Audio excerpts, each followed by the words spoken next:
ஜென்ரலாக வந்து இப்போ அதாவது மக்கள் இப்போ நேற்று சில வீடியோலாம் பார்த்துருப்பீங்க. சில ஊர்களெல்லாம் போய் பெட்ரோல், டீசல் தீரப்போகுது அப்படின்னு சொல்லிட்டுலாம் மக்கள் வந்து உடனே நாங்கள் வாங்கி வச்சுக்கிறோம், கேனில் வாங்கி வச்சுக்கிறோம் அப்படின்ட்டுலாம் இருந்தாங்க. அந்த அளவிற்கு இந்தியாவில் வந்து பிரச்சனை வந்துராது. ஜென்ரலாக வந்து பார்த்தீங்கன்னா, ஏன்னா இங்கேருந்து ஓகே ஒரு 50% நம்ம வந்து ஸ்ட்ரெய்ட் ஆஃப் ஹோர்முஸ் வழியா நம்ம இறக்குமதி பண்ணுறோம். ஸோ அது வந்து ஈரான் கண்ட்ரோலில் இருக்குது. நாங்கள் கப்பல்களை அனுமதிக்க மாட்டோம் அப்படின்னு சொல்கிறாங்க. அதனால் அங்கே எல்லா கப்பல்களும் நின்றுச்சு. பட் நமக்கு இன்னொரு 50% வந்து பார்த்திங்கன்னா ரஷ்யாவிலேருந்து வருது, ஆஃப்ரிக்காவிலேருந்து வருது, அமெரிக்காஸ்லேருந்து வருது. ஸோ இப்போ இந்த வெனிசுவேலா ஆயிலெலாம் நமக்கு ஓப்பன் அப் ஆகிருக்கு.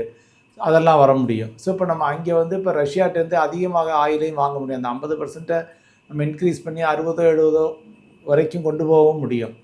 இது தவிர இந்திய அரசாங்கம் வந்து ஒரு 10% எத்தனால் பிளண்டிங்கை அதிகரிக்க சொல்லியிருக்காங்க பெட்ரோல் டீசலில். ஸோ அதில் கொஞ்சம் நம்ம ஷார்ட்டேஜை கவர் பண்ணலாம். So yes, it is real. But ஆனால் நமது அரசாங்கம், மத்திய அரசாங்கம் சொல்லியிருக்கிறது வந்து நேற்று எல்லா மினிஸ்டரும் சொல்லியிருக்கிறது வந்து பெட்ரோலியம் ஆயில் மினிஸ்ட்ரி எல்லாருமே அவங்க சொல்லியிருக்கிறது வந்து பயம் ஒன்றும் இல்லை. ஏன்னா இப்போ நம்மகிட்ட வந்து கிட்டத்தட்ட ஒரு 3 மாதத்துக்கு ரிசர்வ் இருக்குது இன் ஜென்ரல் பெட்ரோல் டீசலை பொறுத்த வரைக்கும்.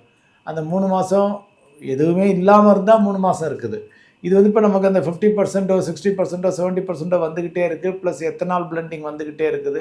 ஸோ இதெல்லாம் இருக்கிறத கண்டு நம்மளால் வந்து பிரச்சனைகளை சமாளிக்க முடியும். அதுக்குள்ளே ஹோப்ஃபுல்லி இதுக்கு ஒரு போர் முடிஞ்சிடும், இல்லை போருக்கு ஒரு சொல்யூஷன் கிடச்சிரும். அதை மேனேஜ் பண்ண நம்ம கற்றுக்கிட்டுருவோம்.